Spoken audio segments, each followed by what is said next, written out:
Hey listeners, thanks for dropping in. I'm Christy. And I'm Melissa, and this is Buried Motives, where we dig deep into the details of some of the most gruesome Dirtbag murderers.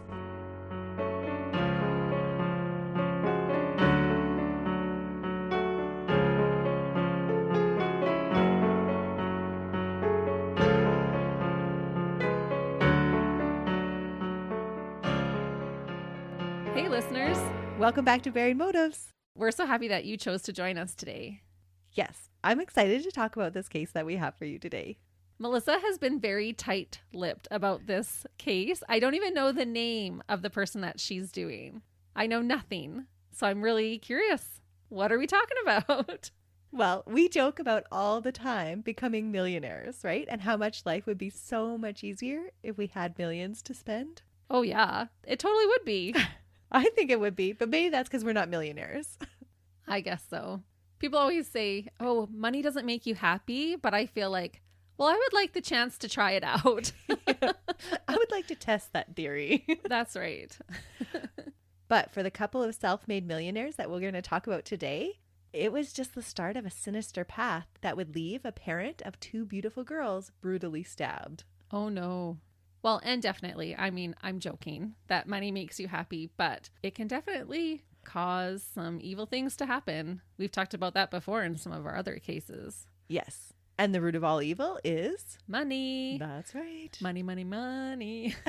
And I think this case is going to prove that today. Jim Fayed met Pamela Goody in 1998 when they were both in Southern California on a weekend motorcycle ride with friends. James Michael Fayed, aka Jim, was working as an electrician at the local military base, continuing a family tradition of serving in the military in his own way. He was born to James John Fayed and his wife, Marion Collins, and grew up in Maryland. In a family with 5 children, he was the youngest, and it was a typical childhood. Pamela was born on August 30th, 1963, and she was a native of Salt Lake City, Utah, and now worked as a jeweler. She was a single mom, raising a 6-year-old daughter named Desiree from a previous relationship. Okay. They were introduced by mutual friends and they hit it off almost immediately.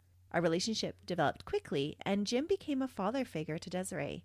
He was loving and caring and stepped up to the job of being a stepfather. It was like a dream come true for Pamela. Aw, good for him. He seemed to be the nicest guy. When Pamela became pregnant and gave birth to the couple's daughter in January 1999, it was a natural progression for the couple to get married just 5 months after the birth in Las Vegas. Fun. Quick but fun. Yeah. In a familiar story, though, the honeymoon period came to a halt soon after the nuptials. Within a year of their daughter's birth, Jim filed for divorce in January 2000.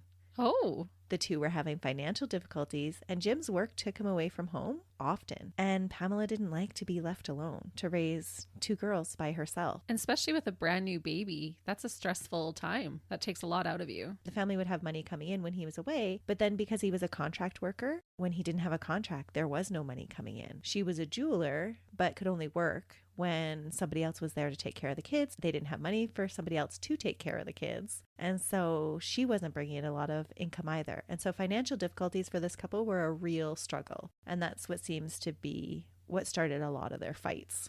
Oh, that is often what couples will fight about. And that's a stressful time. When for you bring a sure. new baby into the house? Yeah. Absolutely. And I feel like a lot of couples get put in that vicious cycle of, I need you home to help me, but I need you to be out working to provide for our family at the same time. And so it feels like a no-win when you're in that situation. And there's not a lot either party can do about those feelings. Right. But 2 weeks after filing, he dismissed the actions in Ventura County. The couple had decided that they were going to work things out. So he Oh. dropped the divorce. But according to Dan's older sister, Mary, the couple really never recovered after that.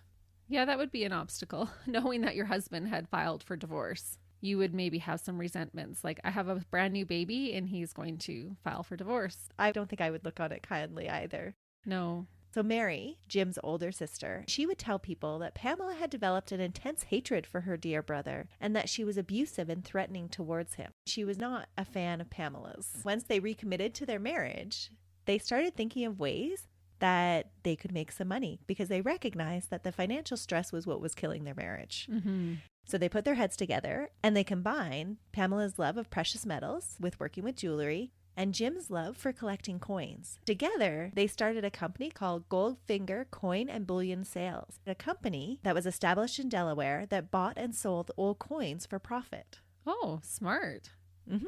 They were ingenious. But I feel like I'm holding my breath because I know it's going to go downhill. But it seems like, okay, they've found a solution to their marital problem and their financial problem. Yeah.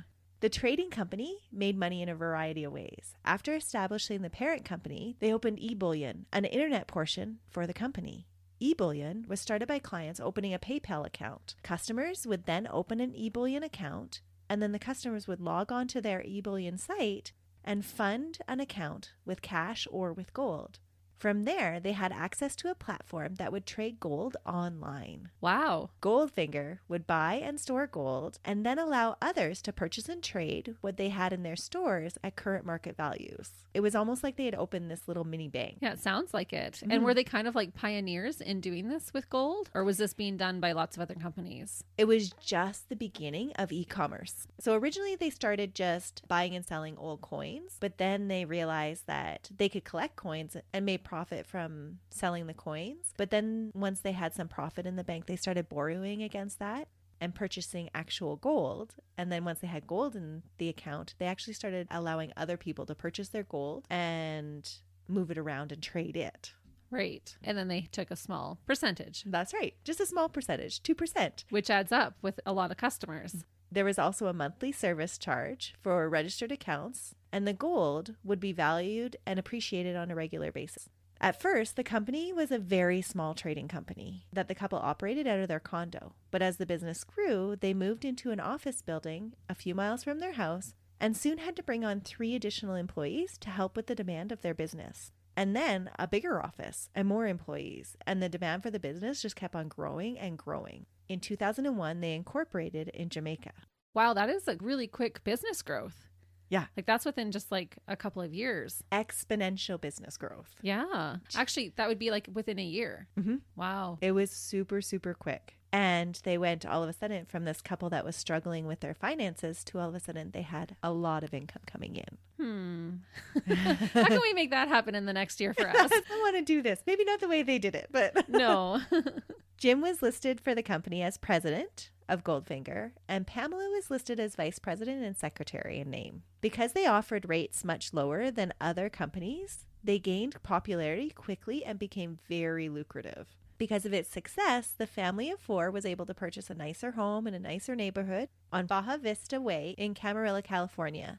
The family was able to buy more material things and live a more comfortable lifestyle.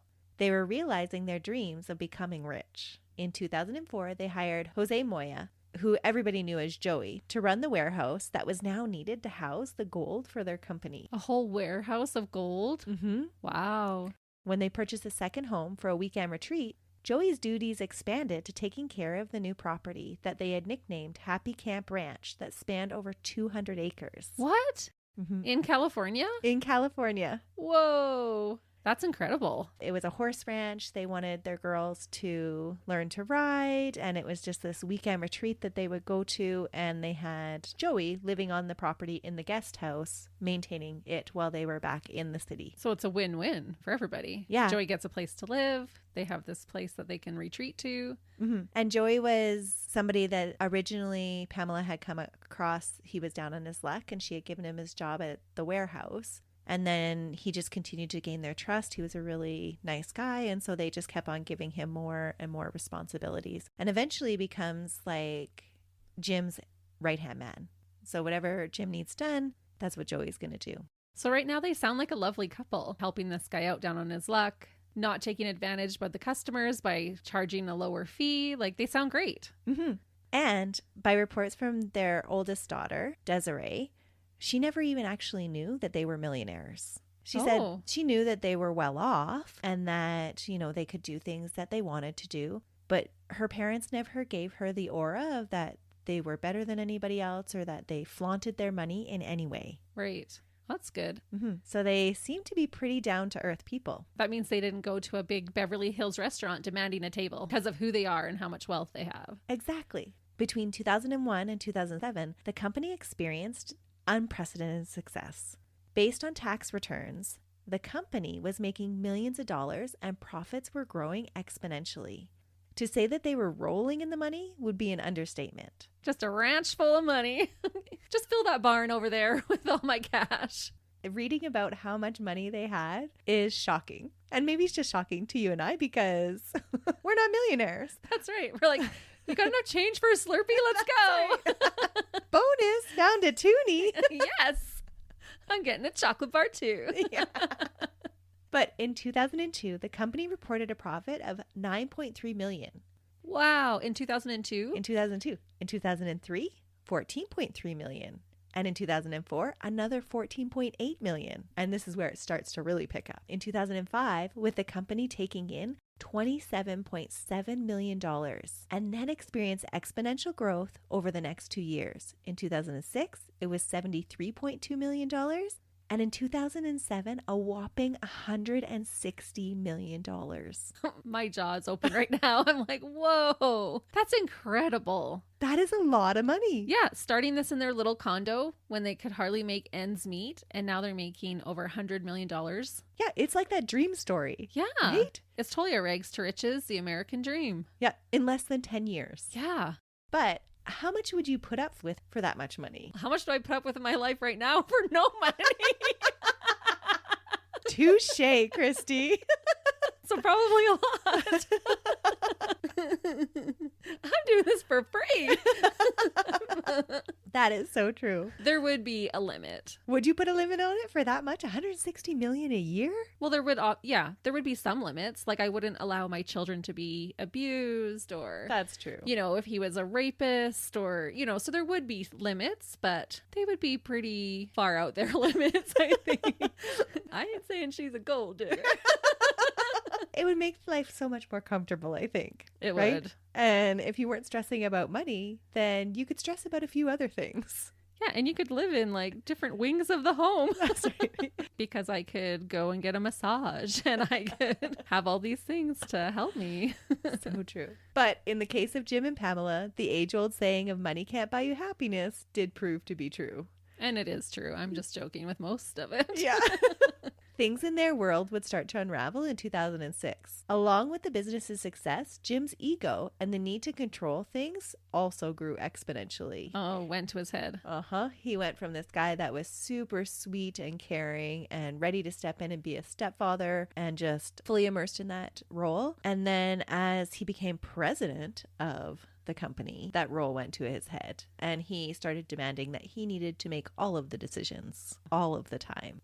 At the same time Jim was enjoying this title of president, he began to suffer severely from rheumatoid arthritis, a disease that debilitated him and confined him to his bed for very long periods of time. Oh. He was observed to take a lot of medication during this time, and it would make him appear that he was out of it. And people close to him would claim that he was addicted to his pain meds. Oh, no. So this was a time of tension in the family because here he is, this guy that now has this huge ego and wants to be the man and make all the decisions and be in control of everything. And yet his physical limitations are confining him to a bed and just providing so much frustration for him. And that would be hard because he's probably attributing all of their success to the choices and decisions that he has made because they're self-made millionaires. It's not like he's just got hired as the president of this company. And so he's maybe feeling like, well, if I'm not there to do it all, we might not continue to grow. We might fail. I have to do it. That's right. And in the years leading up to this time, so from 2001 to 2006, Pamela had thought she had realized her dream too, that she had the title of vice president and secretary, but because Jim was so demanding that he make all the decisions, she was allowed or given the opportunity to be a stay-at-home mom, which she enjoyed. Yeah. And that's what she had always wanted when she was slogging away as a single mom. She dreamed of being a stay-at-home mom, being able to do all of those extra things with her kids and for her kids that she couldn't do, that work had pulled her away from before. And honestly, like making that kind of money, unless she was wanting to work, it wasn't that she was needing to work. No, she didn't need to work at all. And so she Mhm. had the choice of when she went into the office or whether she didn't. If it didn't work with her schedule, she could totally choose. Oh, sounds like a dream. Right? But for Jim, there were days that he couldn't go into work because of his physical limitations. And he had to work from home. And he was already the more subdued member of the relationship. So Pamela was like the face of the company. She was the socialite. She was the one that would schmooze all the customers and the clients. And Jim was more the backside of the company that would run the behind the scenes. And so when he was forced to stay at home, he actually became more of a recluse. Oh, okay. And he would stay up all night doing all of the gold trades from his computer at home and then leave the all day work to someone else. Oh, okay. And so he just kind of started to shut out of everybody else's lives. Because then he's not even interacting with the other people that are working at his company. Not at all. All of a sudden, he was no longer the one in control as Pamela left being a stay-at-home mom to fill in for him at work during the day. Oh, and now his ego's going to get in the way. That's right. Because now she's doing his job and trying to make decisions that he thinks he's the only one that should make them. Why does ego always have to get in the way? Well, and when you've got the money to back up that ego, it can grow exponentially. For sure. But instead of saying, gee, thanks, honey, for taking over while I can't, he's going to resent her. Mm-hmm. Fighting between the couple just increased. And again, they're fighting about money in their marriage. This time, it's not fighting over no money, but now they're fighting over who has control of their millions. Wow. At some point during his illness, his sister Mary came to live at the ranch with her son Robert. Mary was never Pamela's biggest fan, and she did not appreciate the way Pamela looked after the business more than she did her brother. And so she just kind of picked away at the relationship. Mary, mind your own business. Or it seems that she picked away at the relationship. I mean, when you want your brother to be happy and have a happy marriage rather than pointing out all the flaws in his wife. Yeah. Like that kind of behavior irritates me, to be honest. Well, and what choice did Pamela have? Yeah. Like he couldn't go in and run the business. Are you going to let a multi-million-dollar company just kind of run by itself? No, you can't. No, you need somebody at the head. And if he can't go into the business, then she thought she was doing something good by stepping in.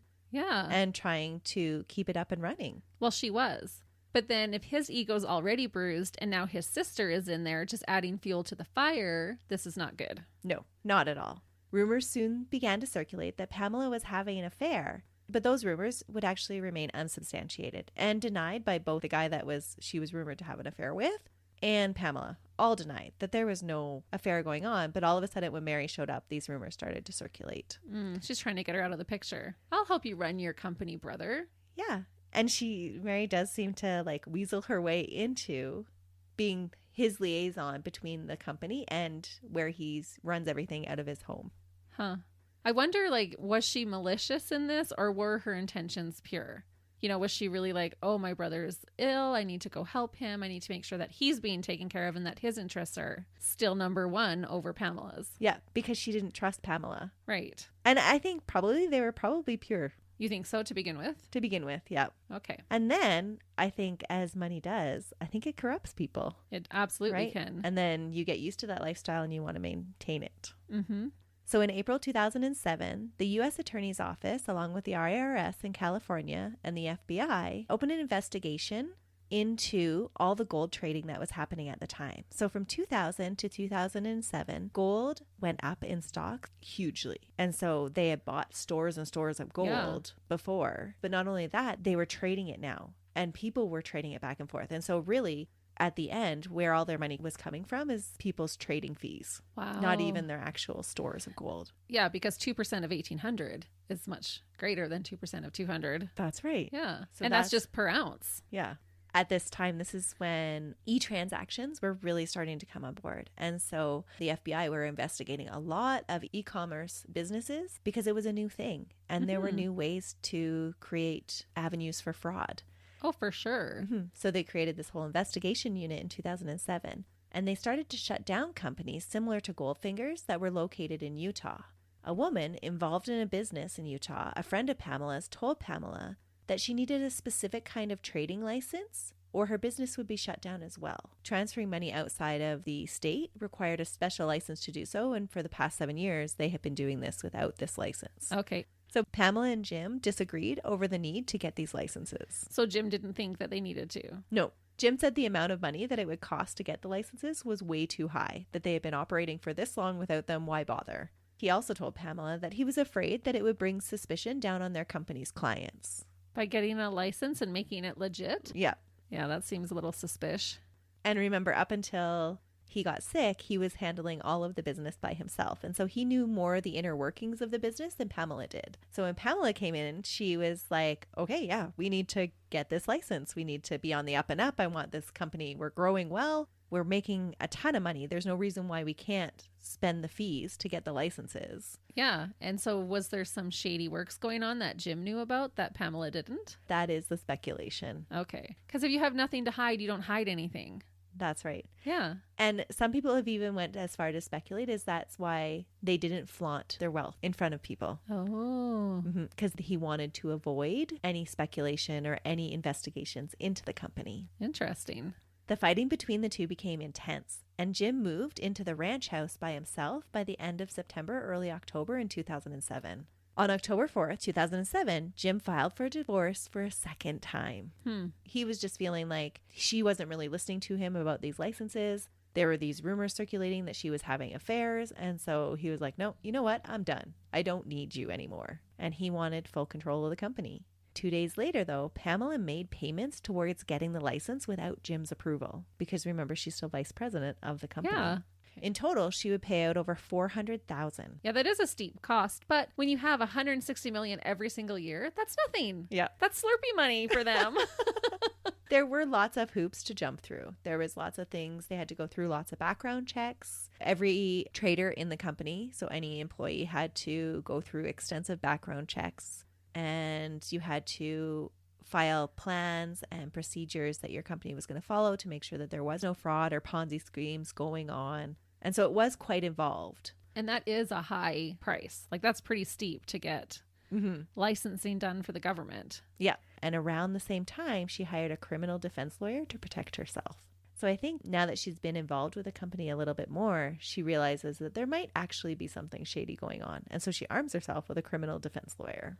Smart. And pays for the licenses, showing that she's trying to run the business within the law. And she wants the business to continue. After doing so, though, Jim accused her of embezzling the money and terminated her from the company. What? Yeah. So she went and she took this money out of the company's account. And what she's saying is that I took it out to start the process of getting all of these licenses in order. And as soon as she did that, he accused her of embezzling money and then used that as grounds to fire her from the company.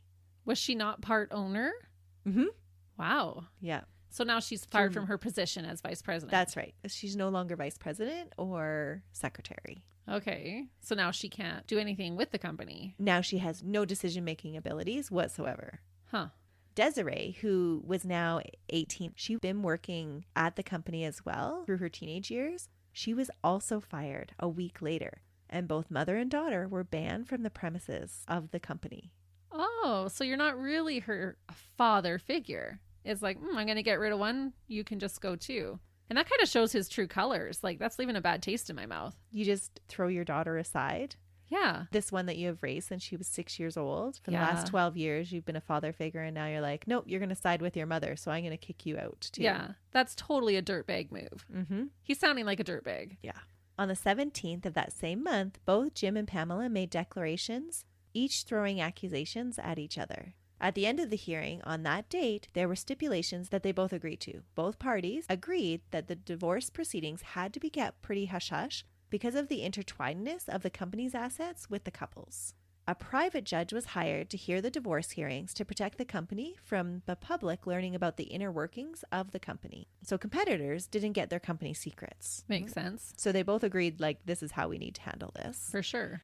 It was also set out that Jim would operate the company and maintain control, but there would be payments made to Pamela for a variety of other things. James agreed to pay Pamela $4,000 every 2 weeks from the company until the divorce terms were finalized. So that would be like her paycheck, even though he had terminated her. And that's not very much considering how much they're making. Like, that's a lot for the everyday person, but for what they're making, $8,000 a month is nothing. It's not. And shortly after that, Jim actually cut those payments down significantly to less than $2,000 per month. What? Yes. And that's impossible to live off of. Like, I'm just thinking of, like, you hear in the news different, like, professional athletes, like, even what they pay in child support a month is, like, way more than that. Yeah. Let alone, like, if they had to pay alimony or other things. Just totally unrealistic. But it was that way of, yeah, I'll pay that. And then I'm going to show you how much I'm in control. And so I'm just going to cut your funds even further. What a jerk. Yeah. Pamela was upset about the disparity in the incomes that she and Jim were receiving from the business. And she pressed further for an actual forensic accounting of the company to see just how much Jim and the company that she helped create were making. Yeah, because I guarantee it's way more than $2,000 a month. That's right. During this time period, forensic accountants showed that Jim was pulling $125,000 a month from the company. And giving his wife two. And his two daughters. Oh, I want to swear. Just such a dirtbag thing to do, right? He is such a dirtbag. And you have money around. Yeah, shame on you. Mhm. Like, would you not want your girls to have the same lifestyle that they've been having? Like, you're not just hurting your wife, you're hurting your daughters. Your daughters. Yeah. It was suggested that he was trying to liquefy the company's assets very quickly. His lawyers began to stonewall Pamela's divorce lawyers and shut down communications between them. Allegedly, this allowed time for the assets to be liquefied and then hidden. The stonewalling made it very difficult for Pamela to know what was going on in the business during this time because she wasn't even allowed to step foot on the property. What? Oh, this guy is a piece of work. What a slimy, slimy slug of a man. Power has gone to his head. He wants to Yeah. control absolutely everything. Yeah. And this is his way of getting back at her. Being like, oh, you thought you could do something behind my back? So watch what I do to you now. He is delusional. Like, honestly, she was trying to do something good for the company, and now you're treating her like a child and trying to punish her? Mm-hmm. Shame on you, Jim. Yeah. Not a nice guy. No. Up until almost the end of June, Pamela's lawyers continued to try and find out what the assets of the company really were. Based on the limited data available to him, Pamela's attorney filed documents to seek $66,000 per month in spousal and child support. That's a big difference from $2,000. Oh, yeah. That sounds more appropriate for their income. Mm-hmm. Her divorce attorney requested the judge to award Pamela's various sanctions against her husband. That all totaled around $1 million. That hearing was scheduled for July 29th. So they put together all these documents and they were going to go to the judge and say, this is what we propose that Jim pay Pamela. And these were the figures that they were going to present to the judge on July 29th. Okay. And she should be entitled to half of what the company is worth. Mm-hmm. This was just trying to settle in between. Okay. Because originally they had come to this handshake deal of, okay, I'll give you $4,000 every 2 weeks. That'll tide you over until everything's actually decided. Right. Mm-hmm. When you love $1 million for in-between money. It's hard to feel sorry for them when they're No, but over $1 million. But I do feel sorry for them because he's trying to screw her out of all of this money. And she helped build the company. Yeah, the company would not exist without her. To make the divorce even messier was the fact that during this time period, the FBI and the IRS were investigating suspicions of money laundering during the online transactions. So just like you had guessed, Jim's business dealings weren't always on the up and up. On February 26, 2008, Jim and Goldfinger were indicted on federal charges of operating an unlicensed money transmitting business. Interestingly, Pamela was not indicted.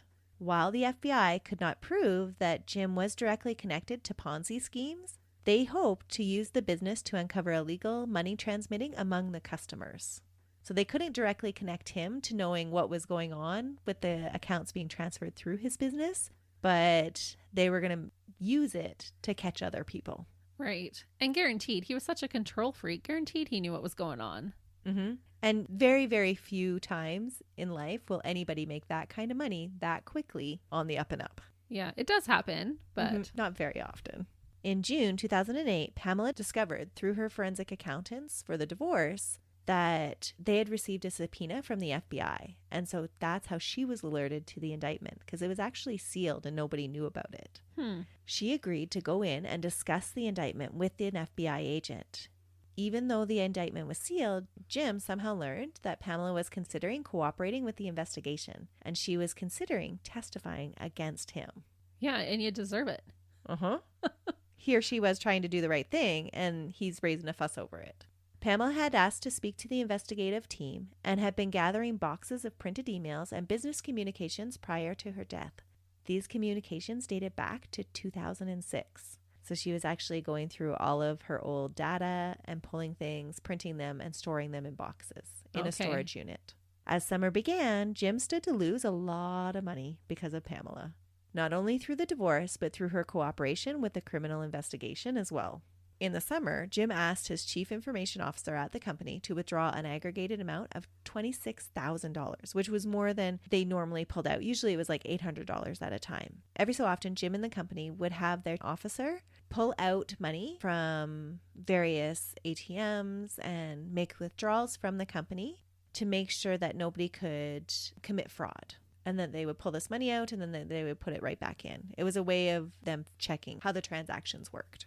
Okay. And so he told the information officer to give this total sum to Joey, who would then return it to Jim later on. The information officer withdrew the money, put it in a cardboard box, sealed it with security tape, and then gave it to Joey. Joey was a trusted person in the company. He was the one that took care of the warehouse. He took care of the Happy Camp branch. So he didn't really think twice about handing the money over to Joey. Yeah.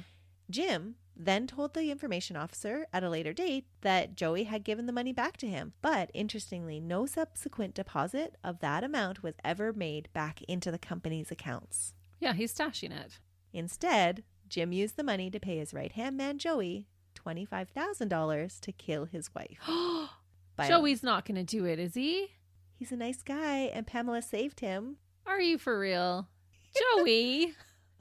I was not expecting this. There's many dirtbags in this story. Joey, $25,000 is your number. I was going to ask you, is there a number that you could hit? 25,000? I don't think I would kill anybody for 25,000. Well, when a multimillionaire is coming to you and you know he has that kind of money and he's offering you 25,000, like he could blow his nose with $25,000. Yeah, that's nothing, right? Yeah. Like, Joey, don't sell out. Yeah. I mean, you shouldn't anyways, but 25,000? That's nothing. No. Oh, no. I didn't see this coming. That's what I thought, too. So by eliminating Pamela, Jim eliminated the need for the nasty divorce and the custody battle. And he also eliminated Pamela as a witness against him. Yeah. And what did he use that extra $1,000 for? Why $26,000 just to give him $25,000? Like, oh, I need an extra $1,000 just to plump up my wallet. It might have been for expenses to Buy carry a out the gun hit or something. Yeah. Maybe. I'm not exactly sure where that extra $1,000 went.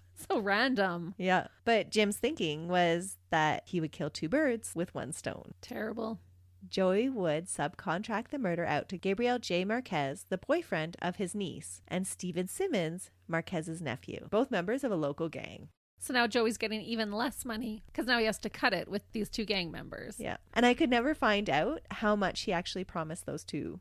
From the onset of the divorce, and since agreeing to speak with the FBI, Pamela had started to have the sixth sense that her life was in danger.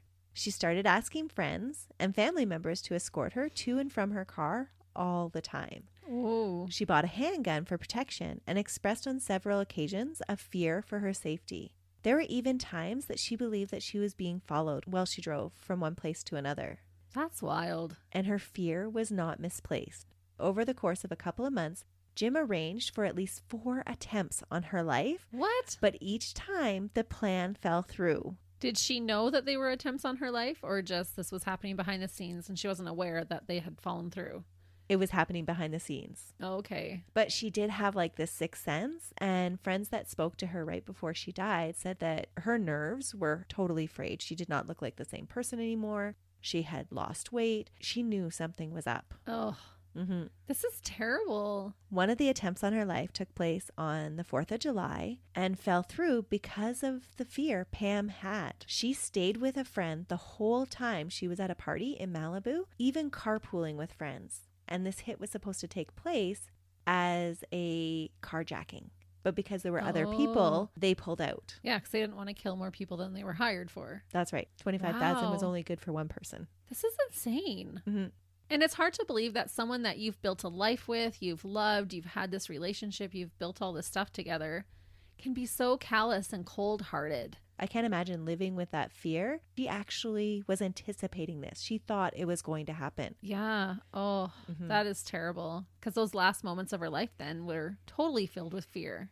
Yeah. On July 28, 2008, both Jim and Pamela attended meetings at the Century City office building at 3:30. They were meeting with lawyers for counsel for the hearing for the next day, where the assets were going to be divided by the judge that they had hired. At 2:58, Jim places a call to Joey. The surveillance cameras in the parking garage show a red Suzuki SUV pull into the parking garage at 3:48, and the driver takes a parking ticket.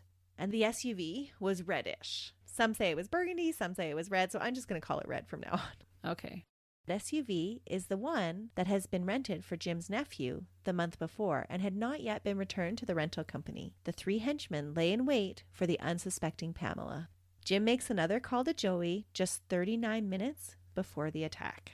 After the meeting had concluded, Pamela left the building at 6:32. As she gets onto the elevator, a stranger holds the door for her. Once out of the elevator, she heads to her car, which is parked on the 3rd floor of the high-rise parking structure attached to the Watt Tower at 1875 Century Park East in Century City. She didn't ask anybody to escort her to her car this time. She probably felt that it was safe in a public building. The area was not known for crime, and it was in broad daylight. Oh, which is super sad because the second she puts her guard down, something's going to happen. Yep. And that just shows you how much they were tracking her movements. That Jim was actually like on the phone being like, okay, now's the time. Yeah, she's alone. Yeah, she's heading to the car alone. She's leaving the meeting alone. Oh.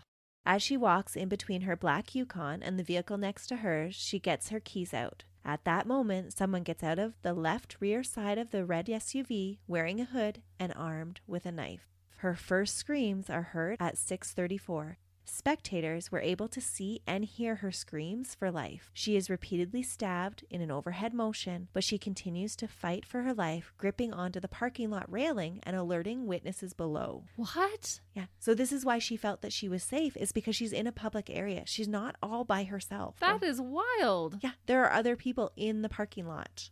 How brazen to just, oh, she's here right now alone. We'll just do this. We'll hack her up. Well, people are watching. Mm-hmm. Do people intervene? They don't get to her in time. Oh. One of the witnesses watches her grip the railing, because you know the railing that goes over the cement. She's on the 3rd floor. Grips the railing and be drug off the railing, because they're in the business building across from them and they can see her being drugged back into the darkness. Oh, how terrifying. Mm-hmm. People on the street saw her struggling with her attacker and heard her scream, "Help me," over and over again. An onlooker in a building across the street was able to see the blood from the 12th floor of his building down to the 3rd floor of the parking garage. That's how much blood there was. Wow. Even at a distance, they could see the blood evidence of the brutal attack that was taking place before their eyes. The killer cut through the right side of her neck and she started to bleed to death. A witness, Edwin Rivera, wanted to take a nap in his car before he took the long drive home. He notices on the way to his vehicle, so he frequents the parking garage. He parks on the 3rd floor all the time. So he notices on the way to his vehicle, the red SUV parked near the elevators. It's unusual because it's not a car he normally sees on the 3rd floor, and he took particular notice because it was really odd that the driver was in a black hoodie in 90-degree weather. Oh. But he just assumes that it's someone else that is just biding time and napping until the rush hour is over. So that was a fairly common thing to happen. Okay. And he assumes this because that's what he had planned to do. So he doesn't alert anybody to it. And really, would you? You know, you see a guy just parked with a hoodie on. Like, No. That's not something that you would normally like, oh, I need to call the police. You're not anticipating that there's murderers just lying in wait where you Right. are. He walks 6 cars down, gets into his vehicle, and shuts his eyes. The screaming alerts him that something is wrong a short time later. He observes a tall man wearing a hoodie getting into the rear driver's side door of the SUV that's parked behind Pamela's Yukon, blocking her in. He yells out to bystanders to get the license plate. He recognizes the getaway car as the red SUV from earlier that he thought was odd. When Edwin gets to Pamela's car, originally what his brain had told him was a heap of clothing starts to rise and walk towards him. Pamela's eyes are the only thing not covered in blood. As she begged him to help her and let her not die, he assures her that help is coming. She continues to try and breathe, but only gurgling sounds are coming out. Her neck has been cut. When the paramedics arrive, Edwin frantically asks if she's going to make it, but they can't find a pulse. Her time of death was noted at 6:43. Pamela Fayed had been killed in the way that she had feared most. She had always been terrified by knives, and Jim knew this. Oh, no. Just to make it that much more terrifying. He is evil. Like, we've passed just regular dirtbag. That is evil to try and kill the woman that you're married to in the way that would most horrify her. Yeah, it's just not a simple, bullet through the head. She won't feel any pain. Yeah. He wanted it to be an attack with a knife so that she would feel that fear. And feel every single slice. Mm-hmm. An autopsy would later reveal that the fatal wound was a 3-inch long gash no more than an inch deep along the right side of her neck that severed the carotid artery. Oh. The angle of the wound was consistent with someone standing behind Pamela and drawing the knife across her throat. There were 2 other significant wounds on her neck that showed that the attacker had tried and almost succeeded twice before cutting her neck and delivering that final blow. So repeatedly, she had somebody stand behind her and try to slash her throat. And because she was struggling, it took the 3rd attempt to do it. Yeah. In total, Pamela was significantly cut or stabbed 11 times, and a lot of them reported 13 times, but in the actual trial document, they only get to K in the wounds. Okay. So that's 11. I had to use my fingers. No, and so sing did the I. song. I've done it a whole bunch of times because all the news reports say she was stabbed 13 times, but in the trial documents, the pathologist talks about wounds A through K. Okay. So in total, Pamela was significantly cut or stabbed 11 times with numerous smaller wounds and abrasions to her head, neck, chest, as well as defensive wounds to her arms during the struggle before her fight for life ended. Video shows that afterwards, the killers tried to leave through an employee exit, but their paper ticket wouldn't let them get out that way. The video shows someone getting out of the red SUV and trying to operate the machine with a paper ticket, but it doesn't work. The video then shows them backing up the vehicle and having to drive to a different exit. The exit that they have to go through, they have to hand the clerk a paper ticket, and they actually have to physically pay the $32 fee on their way out. They had laid in wait for almost 3 hours to kill Pamela. That's insane. Mm-hmm. And were they not covered in blood, or it was just one who attacked her? Is the one who attacked her who was sitting in the back. Oh, okay. Mm-hmm. How eerie for that person checking them out, like taking their money and ticket and not knowing what they've just done, and you're letting a killer loose. Mm-hmm. Wow. Or otherwise they would have still been there when the ambulance arrived. Yeah. Yeah. And I can't imagine what they sat and talked about that whole time. Oh, probably just stupid everyday stuff. They probably were that callous. Yeah. Yeah. I don't know how in that amount of time, though, your conscience doesn't talk you out of it. Here's a perfect stranger. You have nothing to do with her. You don't know her at all. Yeah. And just for money, you're just going to kill her. And not even that much money. No. So Split 3 ways? That's not a lot of money at all. No, which speaks to their characters, Mm-hmm. what they were willing to do. Yeah. The security camera shows the license plate very clearly on the red SUV. 6CLW535. During the commotion going on at the parking garage, Jim is in the plaza below when everyone else in the plaza is watching the horror and trying to identify what the terrified, blood-curdling screams mean. Jim is just walking around casually, like nothing at all is going on. And this is all caught on security cameras. Because he knows exactly what is happening. And that just is so terrible that he is listening to his wife die. He's listening to her last screams and just, what's this artwork over here? He just continues to text on his phone while others are pointing and moving towards the source of the scream. Everyone else is like, what's that? And some are running towards it, some are pointing. You can watch the video and everybody's pointing off to the right-hand side. And he totally ignores it until several minutes into the screams.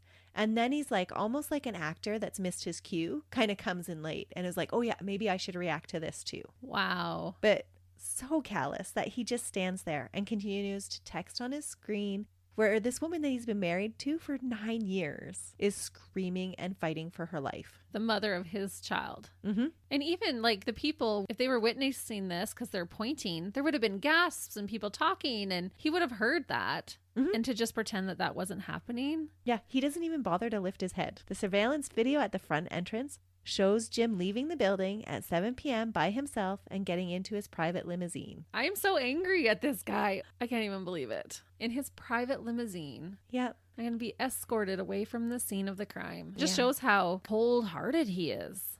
Mm-hmm. What a slime bucket. Over the next few hours, he will send 16 messages to Joey as they collaborate their stories.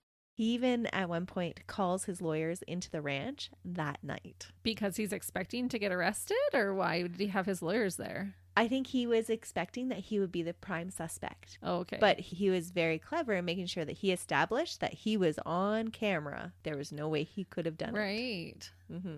And that's why he was walking around there. He was loitering so that that's right. They could see it. He needed to be seen on camera. Oh. The lead detective arrives on the scene at 8:45 p.m. and an investigation is launched immediately. From the evidence at the scene, it seems obvious that Pam was the target of a hit. Her purse and the vehicle remain at the scene. There's no signs of sexual assault. Nothing has been taken. So they suspect very strongly that it's been a hit and that she was the prime target. And the very next day is when they're going to be dividing the assets. Like, this is not going to look good for you, Jim. No, not at all. Detectives work on the biggest lead they have. They run the plate within the first 2 hours of the investigation, and it comes back to the Avis car rental company in Camarillo. The car was rented by Jim's company, Goldfinger. The police contact the rental company and request that if the vehicle is returned, that no one should touch it and should call the police immediately. What? He rented it under his business name? Mm-hmm. Yep. You couldn't have come up with an alias? That's what the extra $1,000 was for. For the car? Because he didn't buy a gun. And the hoodies. So the parking ticket was recovered from the machine and it was dusted for prints. The left palm print and the thumbprint would later be matched to one of the suspects. Yeah, they're not too smart, are they? No. Well, you get what you pay for, right? Yeah. He didn't pay huge money for this hit. And so he's getting pretty sloppy work. And these weren't people who were hit men. No, not at all. Yeah, these were a couple gang members who were willing to do it. Yep, and it's Joey who's his ranch hand that's kind of orchestrating it all. Oh. Police executed a search warrant at the Happy Camp Ranch on the evening of July 29th. And during the search warrant, police find 1 kilogram gold bars around Joey's house and a silver metal suitcase with an American Express business card in Jim's name. In a Ziploc bag, they find $24,980. What'd they spend the $20 on? I don't know. Lunch to sit in the vehicle. Probably. I don't know.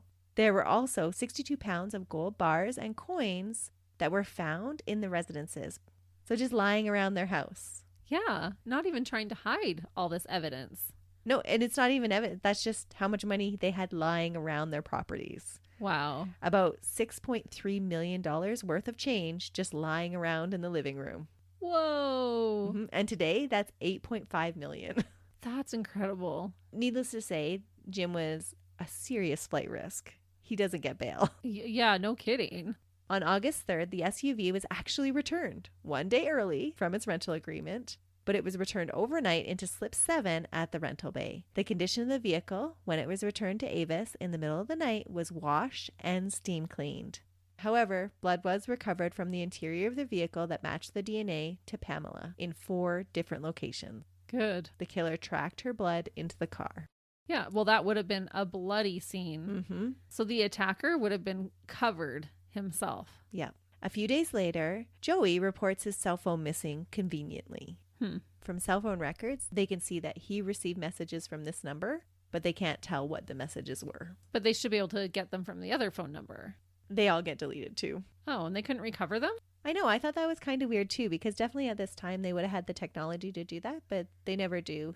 During the trial, they go through this huge thing of tracking, like who phoned who at what time and which numbers, but they never actually retrieve the messages. So all they can tell is that they were communicating back and forth all of these times. Yeah.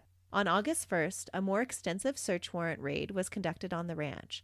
A note was written in red on the calendar in Jim's kitchen about returning the rental car. What? Mm-hmm. A credit card found in Jim's residence matched the credit card that was used to rent the vehicle. Good. I'm glad he's so dumb. Yeah. Jim was arrested by federal agents, but the charge wasn't murder. What? Nope. They bring him in on the sealed indictment charges for operating a money transfer business without a license, and he's transported to the men's detention center. That is common, where they will bring you in on a lesser charge to give them some time. Yeah. Yeah, it's smart. It's a smart move. It is, because while in federal custody, days after his wife's murder, Jim made a phone call to his sister Mary. He is unaware that all the phone calls in jail are recorded, and so he doesn't hide anything or hold anything back. Oh, dummy. During this phone call, he tells his sister that he's a huge celebrity in jail, and then he knows a lot of people in there. Not a good place to have a social crowd. And how? I don't know. Because they would not be running in the same circles. With his underground business, it makes you wonder, maybe he does run in those circles, right? Oh, true. Good point. He warns her not to sell his precious motorcycle because that's the only thing keeping him alive. And he assures her that all of his problems have gone away. His motorcycle was the only thing that was keeping him alive? Mm-hmm. What in the actual heck is going on here? Your motorcycle, not my children, my precious daughter. No, my motorcycle. Don't sell it, because that will kill me. Yeah. There was one report. I could only find it in one source, but their youngest daughter actually stayed overnight at a friend's house, and nobody went to collect her for a couple of days afterwards. Yeah, he didn't care about her. No, he gave no thought to his daughter. No, he's worried about his motorcycle. Wow. Didn't even think to collect her from a sleepover. That's unbelievable. It just really speaks to his character. And it makes me wonder, like, I don't feel like money could turn him into that. You think he was already like that? I think he had that in him. I don't think money makes you not care about your own daughter. There were a lot of personality changes when he started suffering from rheumatoid arthritis, and he became addicted to pain meds and things like that. But again, those are big personality changes, not to care about your own child. Yeah, and you're lucid enough to worry about your motorbike. Yeah. But not your child. He's a dirtbag. Oh, such a dirtbag. Jim even made some friends while in federal custody. Sean Oh. Smith was his cellmate, a 47-year-old convicted drug dealer who pled guilty to drugs and weapons possession and was awaiting sentencing. Sean told police that he heard Jim make incriminating statements, and he agrees to wear a wire and record Jim's statements. Good. While being recorded, Jim tells his cellmate that he had paid Joey to have his wife killed. He admits to paying Joey $25,000, and he makes horrible, horrible statements about Pam, calling her the most derogatory names and insulting her repeatedly. He tells Sean that she made stuff up, she's just a liar, and that she made all these stupid accusations just to make him look bad. Sounds like you're talking about yourself, Jim. Little Jimmy boy. He even says about the murder, I wanted to do it myself. I wish I could do it myself, but I knew I would get caught. Too bad you're getting caught anyway, dirtbag. That's right. Jim tells his cellmate that he has a new problem to fix and new people to kill. What? Can you guess who it is? Joey? Yes. And his henchmen? He's upset because they butchered the job of it. They committed the crime in front of all these cameras. They left their prints behind. Yeah, they got caught. They did it really sloppily. And I have to laugh at him because he got what he paid for. Yeah, and he was the one who called them and said, come do it now. He knew it was the middle of daylight. He knew there would be cameras. So he solicits Sean to kill Joey and the other two accomplices. But he's in jail. How is Sean going to do that? He's going to have it arranged. Okay. Jim draws a map and offers, again, a payment of $25,000. Well, it worked the first time. Yep. Jim tells Sean that he can't run the risk of Joey running his mouth off, and then jokes about them planning a multiple homicide. But then what is he going to do? He's going to then have Sean murdered and everybody? I don't know what he's thinking. He thanks Sean, though, for helping him out of a jam by agreeing to do it. Yeah, thanks, buddy. Yeah, you're really helping me out here. In the middle of the recording, Sean asked Jim if he wouldn't have been better off just paying Pamela the money. And Jim replies, no, she wouldn't listen to reason. She wouldn't keep her mouth shut. People will believe her lies. She was destroying my daughter. She'd never took care of her, and she was destroying me. Oh, that daughter that you left at a friend's house for 3 days and didn't even give a second thought about? Yep. And who destroyed who? Yeah, you've destroyed everything, Jim. This is all on you. With the taped confession, Jim and Joey are both charged with first-degree murder on September 15th, 2008.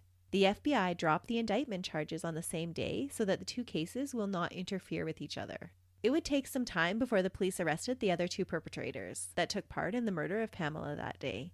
The two members of the local gang, referred to as the Loma, were arrested on August 13, 2010. Oh, so ways later. Almost 2 years later. Stephen Simmons' fingerprints were found on the parking ticket, and cell phone records confirm that his phone was within a few feet of the murder taking place. He was the tall man that delivered the actual blows. Oh. Gabriel J. Marquez was the lookout during the commission of the crime, while Joey drove the getaway vehicle. That's crazy. I'm shocked that it took them 2 years when they had his fingerprints. That's some pretty concrete evidence there. But it took them that long to actually have something to compare it to. Okay.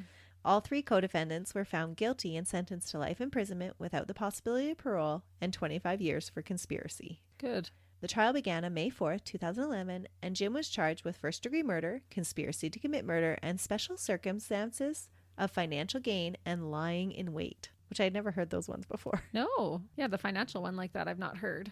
Throughout the trial, there were several incidences where lawyers and the judge received messages about jury tampering. The jurors were accused of discussing the case and doing research on the internet on their own. What? Which is a huge no-no. Why? Why would they do that knowing that that's Well, not allowed? Exactly. They were given direction not to do just those things.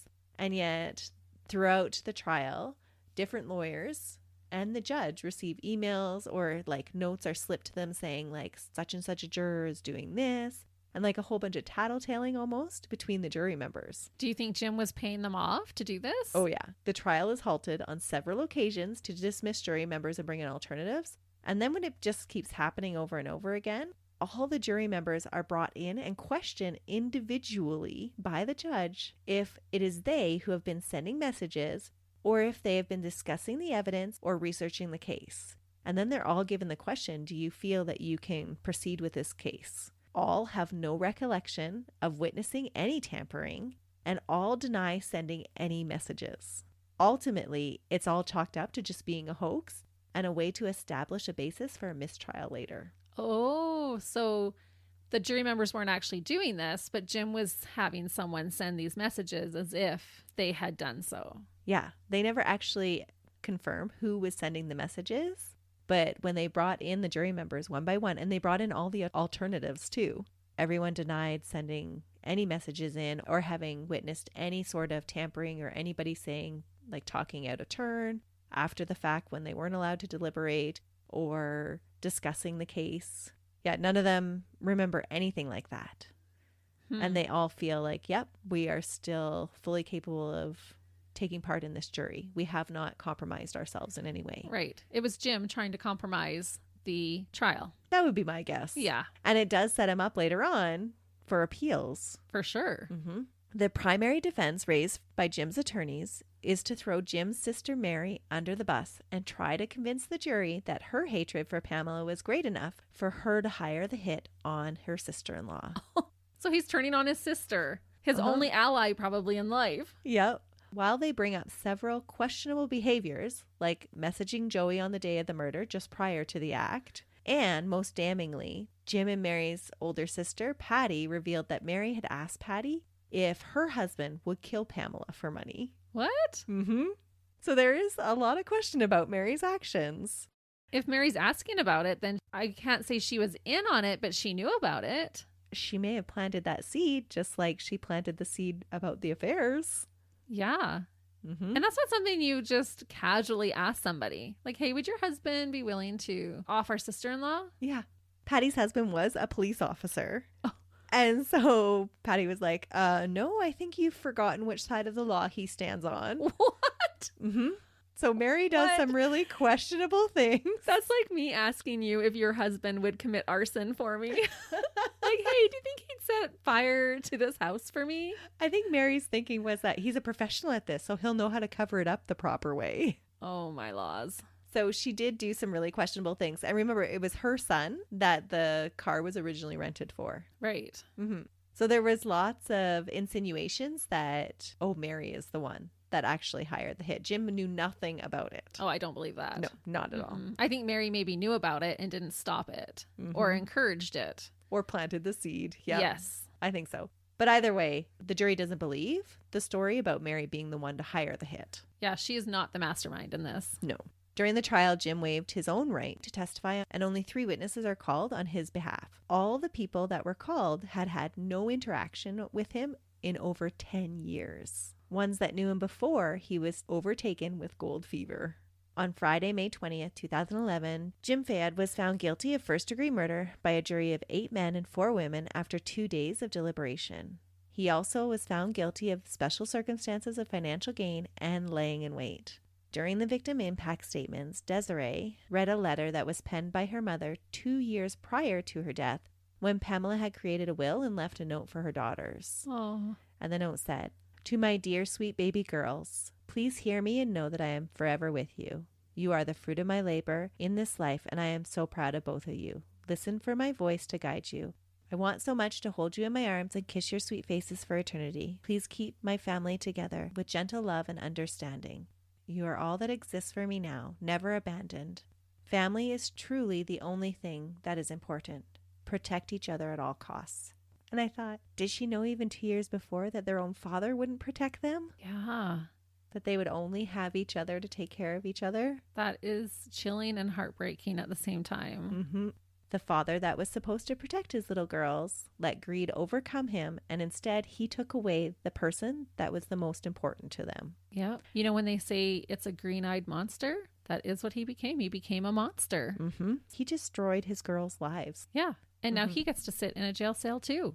He ruined his own life even. Well, hopefully he doesn't have to sit there long, because James Fayed was sentenced to death and ordered to live out his remaining days in San Quentin. Oh. Unfortunately, the last has not been heard from him because he continues to appeal his sentencing and his conviction. Oh, just shut up. Yep. Like, honestly, like, you can just sit there and rot. No one wants to hear from you, Jim. And in 2019, as a wrap-up, $10 million was returned to almost 1,000 e-bullion customers that were taken advantage of while Jim operated the business. Oh, so he was doing dirty. That indictment did find some things that he had done wrong. And that is the greed-infused case of James Michael Fayed, the despicable, selfish dirtbag that was too good to get his own hands dirty in the killing of his children's mother. That is terrible. We are not a fan of Jim. He's such a dirtbag. And there's a reason that greed is one of the 7 deadliest sins. It is true. If I had to choose, I guess, between these millions of dollars or this happening to my family, I would choose no money. Maybe it's good to be poor. Maybe there are less problems when you're poor. I don't know. Different problems. And it's not that money is what's evil. It's that love of money and that greed and how that becomes the most important thing in your life. That's what's evil. Money can do a lot of good in the world. He could have done so many good things. And it sounds like Pamela, that's what she was doing with the money. She took care of a sick friend with cancer. She helped out at different charities. That's what she was doing with the money.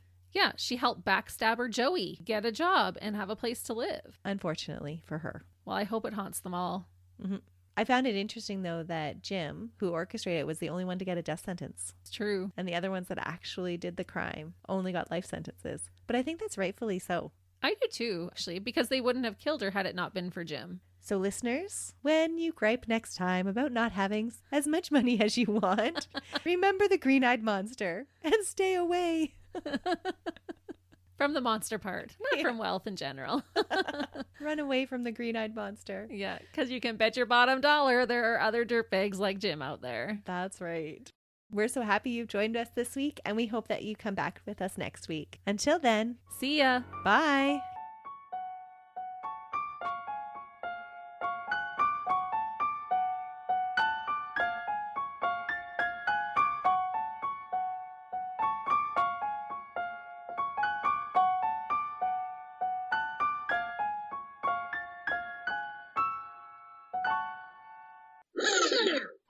Hey, listeners. I was just going to get right into the case. No, we need to do it. How awful would it have been like halfway through the case and be like, oh, did we say hi? Nope. I could tell you were about to, so I'm like, I got to sneak this in here.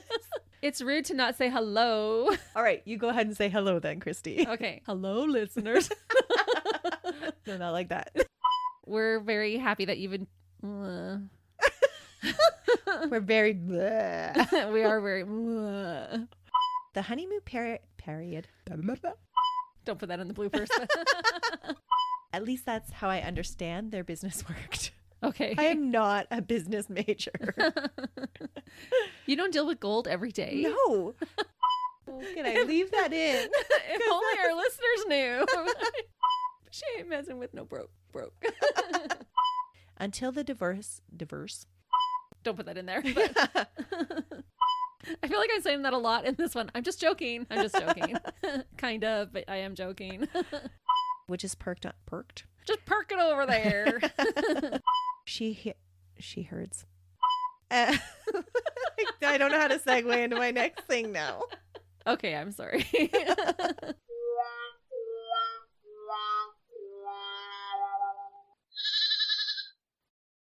Another Sound Off Media Company podcast.